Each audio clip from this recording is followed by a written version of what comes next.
I'm Michelle Ashley with Havenwald.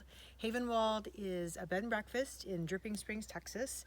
We are tiny house builders. We build out of predominantly salvage material. So we do sell some of our houses, but we also have some on our property here at Havenwald. So I'm going to show you Robin Hood's Hideout, which is our first little cottage that we have on Airbnb. So come with me.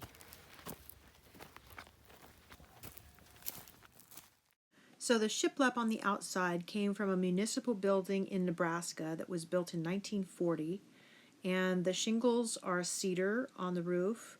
We did kind of a swaled roof. You can see it there on the gable end a little bit.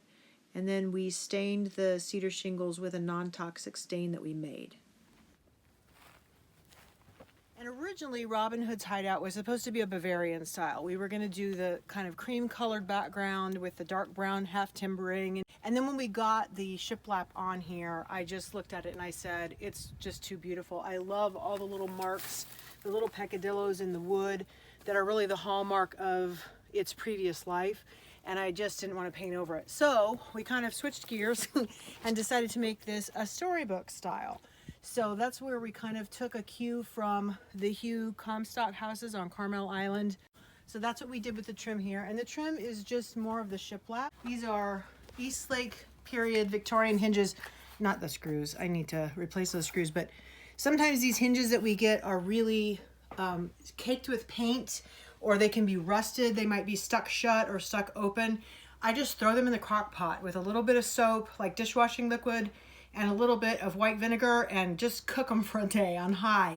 And then you can salvage these amazing hinges that are, you know, maybe 100 years old. And I love the fact that there's artistry just in this little bit in between the door that you hardly ever see. But it was important enough for them to do something creative with their hinges, so I think it's worth saving. So come on in. This is Robin Hood's Hideout. So the story behind Robin Hood's Hideout is that maybe this was a little place that, I don't know, maybe Maid Marian found it, and this is their little love nest in the woods.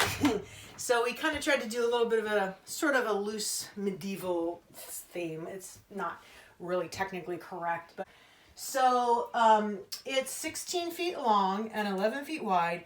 Pretty much everything you see is salvaged, even the decor. The windows are one of my favorite aspects of our houses. I love, love, love stained glass.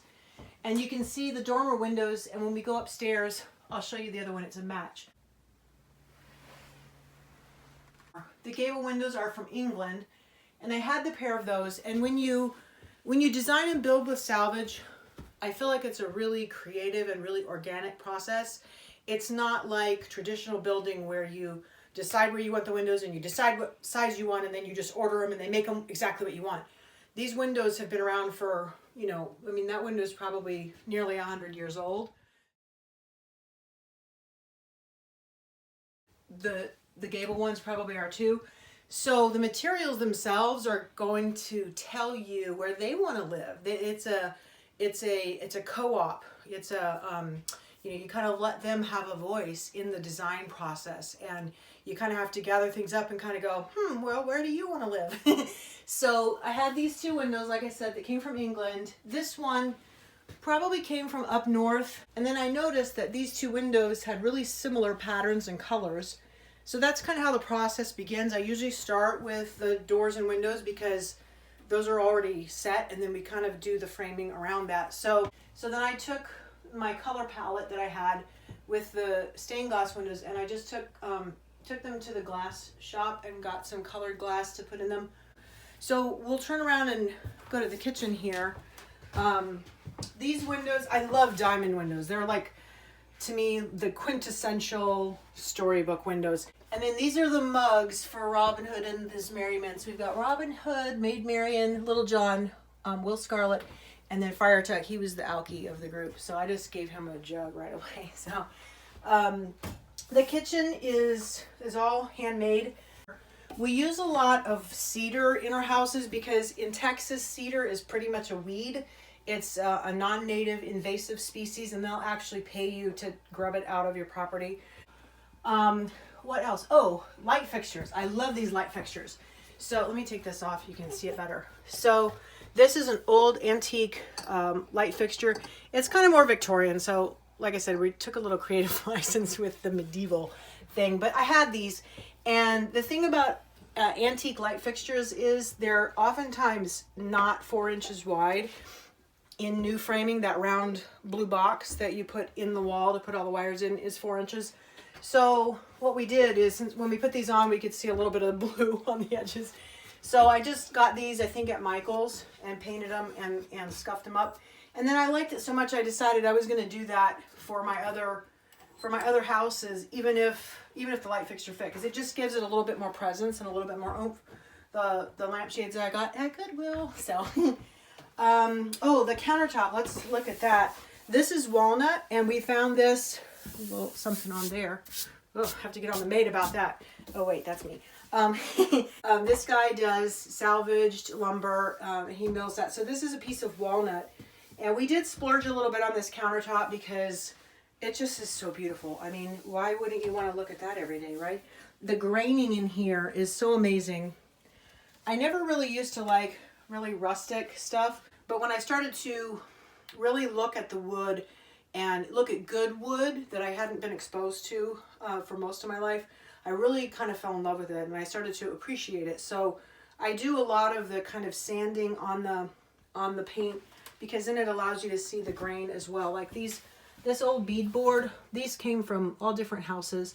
I mean, look at that wood grain. It's just beautiful. And you can see there's like 3 colors of paint. There's the light green, the dark green, and then kind of a blue gray. So we just sanded it a little bit so you can still see the grain line. So you kind of get the best of both worlds. You get some color, but you get to appreciate the wood as well.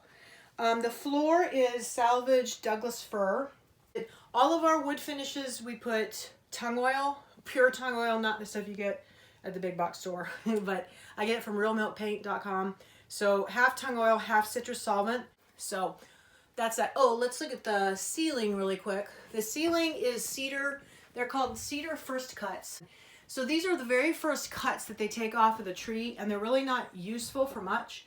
So we get these ginormous bundles for $25. It was a little bit of a pain in the butt to do that ceiling, but I like it. Oh, the tree here came off of our property. That's a little cedar tree, as did the cross piece. I guess we can go into the bathroom while we're down here. Let's do that. Come to the bathroom. So, oh, this door these were actually side lights, and they're not super old. So yeah, so you get a little bit of more light in the bathroom, but you also still have privacy. So the bathroom's pretty tiny, but we can come on in here, and we've got, that was salvaged tile that somebody gave us. And then I bought a bunch of rocks, and I will never ever do that again. Or put individual rocks in the shower. It looks cool when it's done, but it was really, really time consuming to do that. So I probably will never do that again.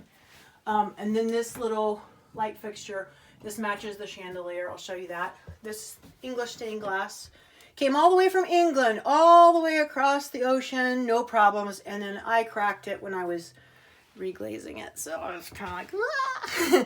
But that happens. And in my mind, part of leaving a little bit of the peccadillos and the things that aren't quite perfect in a house or in salvage is, I don't know, it's kind of just being accepting of things that aren't quite perfect. And that's, I think, a good reminder, because none of us are perfect either. And to be accepting of people's imperfections and our own. So I usually leave it if it's something like that that's not going to sacrifice the integrity of the window, and it's not going to let air escape or anything. And then it's just a good reminder. It's a good reminder to also be careful when I'm reglazing windows. So, all right, let's go upstairs. So those are our stairs up to the loft. These are also live edge cedar. So this is the loft. You can see I'm 5'7", and I can stand up at the ridge. So most people, I guess up to maybe like 6 feet, could stand up. So this is a little loft with a double bed, salvaged furniture. Oh, let's look at this light fixture. This is a really cool light fixture. We got this in Kansas, and it's an old brass light fixture. And I don't know, I thought it looked kind of medievally with the shields, like maybe Robin Hood stole it from the sheriff of Nottingham or something. So that's this one's kind of crooked. Ooh, okay. Yeah, sometimes really old pieces. They're a little wonky, so you got to kind of work with them. Stay. So that's our upstairs loft. Okay, thanks for joining me, and you can find us on all the usual places, havenwall.com. And if you have any questions about designing or building tiny houses with salvage, shoot us an email, give us a call, and thank you, Stephen. Bye.